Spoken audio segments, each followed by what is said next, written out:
Namaste students. We have completed fundamental rights. Today we will see two topics. First is restriction on fundamental right and second is fundamental duties. Dear student, restriction on fundamental right means fundamental rights may be limited or restricted to safeguard the special community or country. यानी कि किसी खास community या देश हित में जो fundamental right हैं उस पर बैन लगाया जा सकता है. वो बैन लगाने का जो प्रोसेस है that is known as restriction. The resident limitation of fundamental rights are imposed in that condition when sovereignty, integrity, morality and peace of our country is in danger. यह रिस्ट्रिक्शन उस समय लगाया जाएगा जब देश की एकता, अखंडता, शांति को किसी प्रकार का अगर खतरा महसूस होता है तब इस प्रकार का रिस्ट्रिक्शन लगाया जाता है. एग्जाम्पल के रूप में देख सकते हैं कि at this time due to corona disease our right to freedom is banned by the government. इसमें जो हम लोगों का राइट टू फ्रीडम है कि we can move here and there without any fear, but now it is banned by the government. Why? Because if you will move here and there it is a infectional disease और यह एक जगह से दूसरे जगह बहुत आसानी से फैल जाएगा. इसने गवर्नमेंट ने क्या किया, जो हम लोगों का फंडामेंटल राइट है घूमने का उसको बैन कर दिया है. इसे हम क्या बोलेंगे? रिस्ट्रिक्शन ऑन फंडामेंटल राइट कहेंगे. Dear student, we will see some condition in which government can use या इम्पोज रिस्ट्रिक्शन. गवर्नमेंट कब कब जो है रिस्ट्रिक्शन को इम्पोज कर सकती है. कुछ पॉइंट्स देखेंगे हम, जिसमें फर्स्ट पॉइंट है to prevent spread of infectious disease the free movement of the people can be restricted. वही अभी जो एग्जांपल बताया गया है कि गवर्नमेंट जो है किसी भी इन्फेक्शियस डिजीज के फैलने से रोकने के लिए इस प्रकार का बैन लगा सकता है कि हमारा जो फ्रीडम है move to here and there can be restrict by the government. Dear student, second is we have freedom to practice any profession.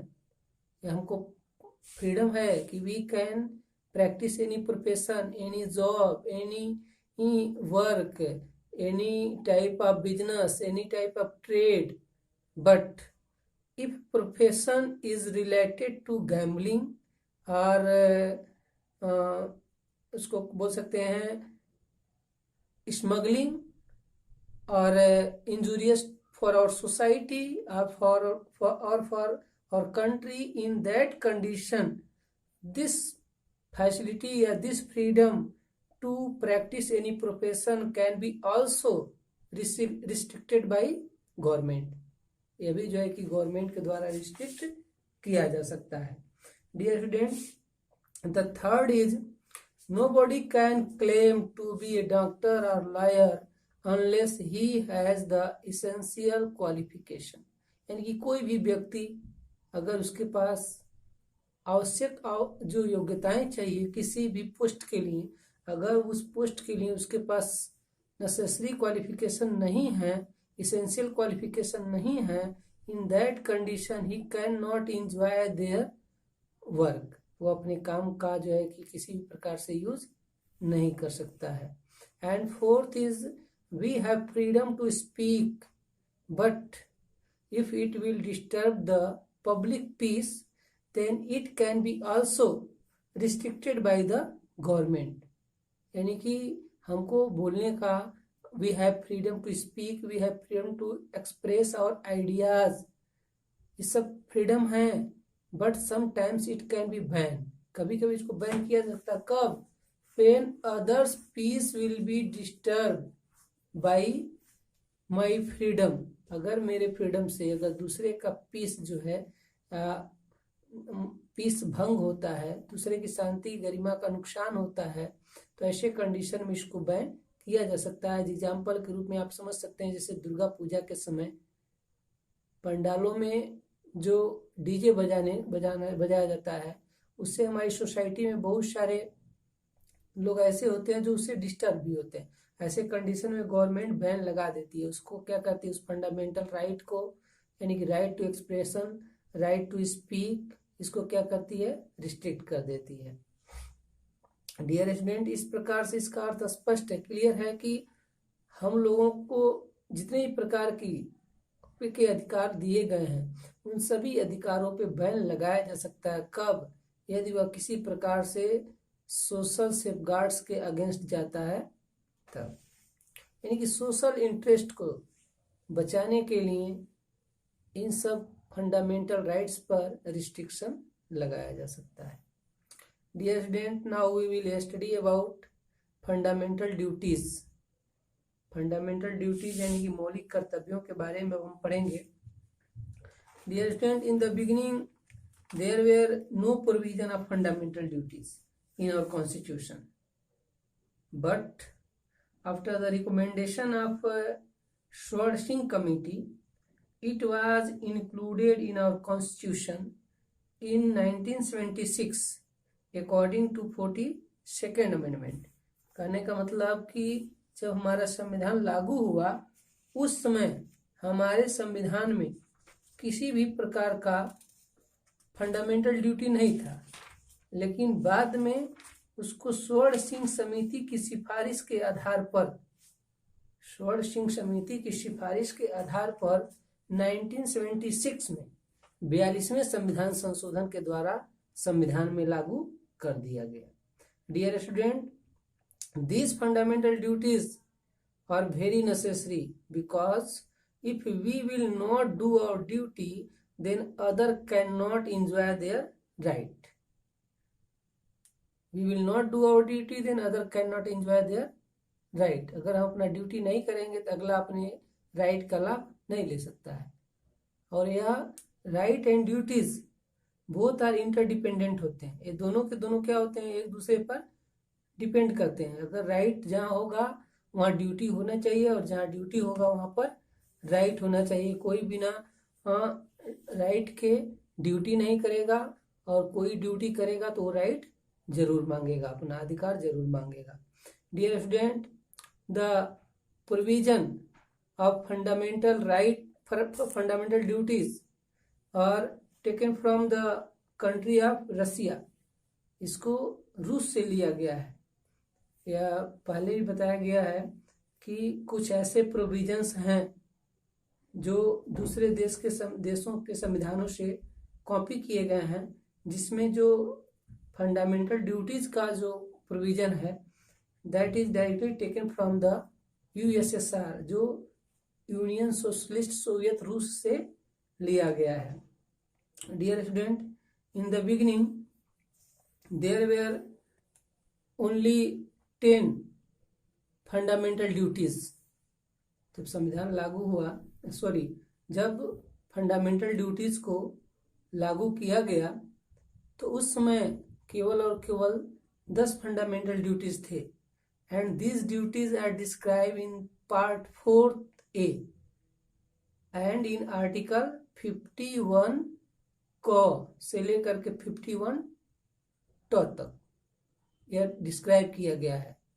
यानी कि इन the beginning when these fundamental duties included in our constitution, at that time the number of total fundamental duties were only 10, but according to 86th amendment in 2002, 11th fundamental duty included in our constitution। लेकिन 86वां संविधान संशोधन अधिनियम सन 2002 के द्वारा 11वां 11th number का fundamental duty भी हमारे संविधान में लागू किया गया। इस प्रकार से देखा जाए प्रेजेंट टाइम में the total number of fundamental duties are 11। Dear student, Now we will describe each of the fundamental duties and you will listen carefully. Dear student, the first fundamental duty is every citizen should follow the rule of the constitution and respect the national flag and national anthem.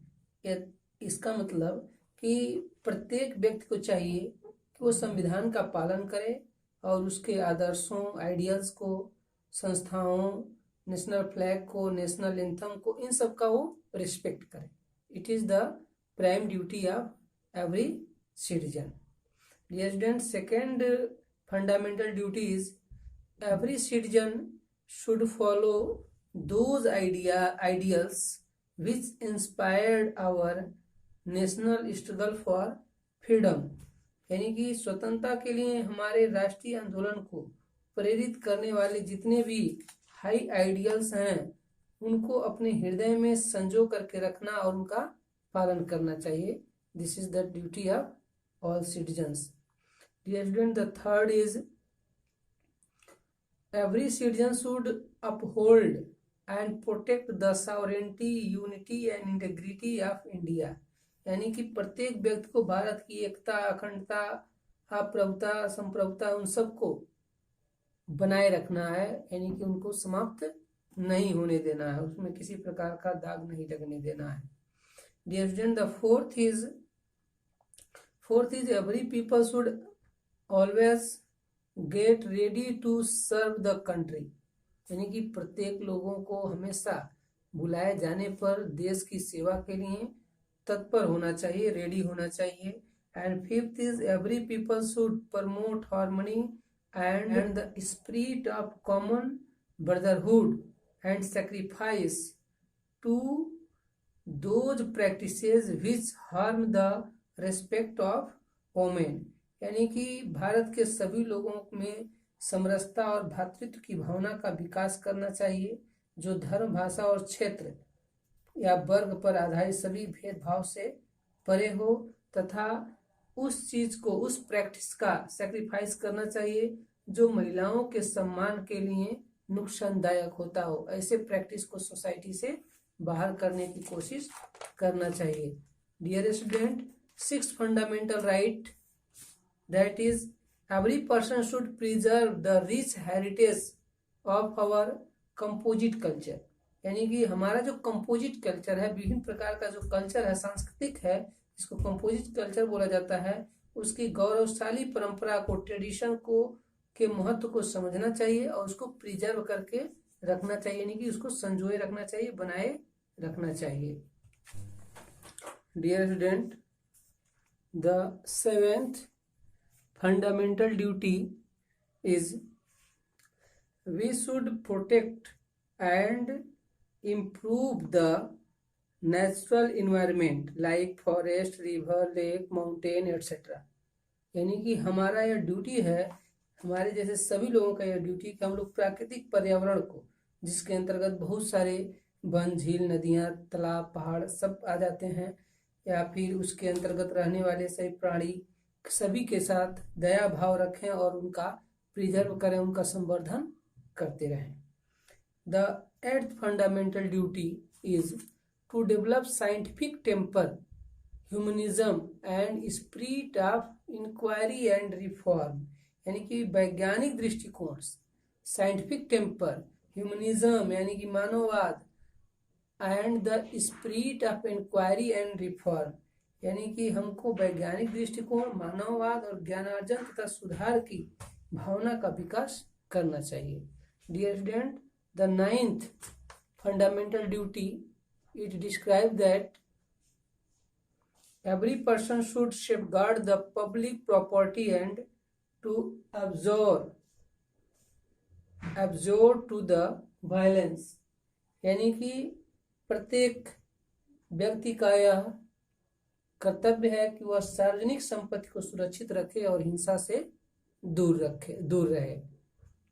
And the 10th number fundamental duty, it describes that we should strive towards excellence in all spheres of individual and collective activity, so that nation constantly rises to higher level of endeavors and achievement. It means व्यक्तिगत और सामूहिक गतिविधियों के सभी क्षेत्रों में उत्कर्ष की ओर बढ़ने का सतत प्रयास करें, जिससे राष्ट्र निरंतर बढ़ते हुए उपलब्धि की नई ऊंचाइयों को छू सके. And the last fundamental duty that is very important for every student, because it is frequently come in your exam. The last fundamental duty is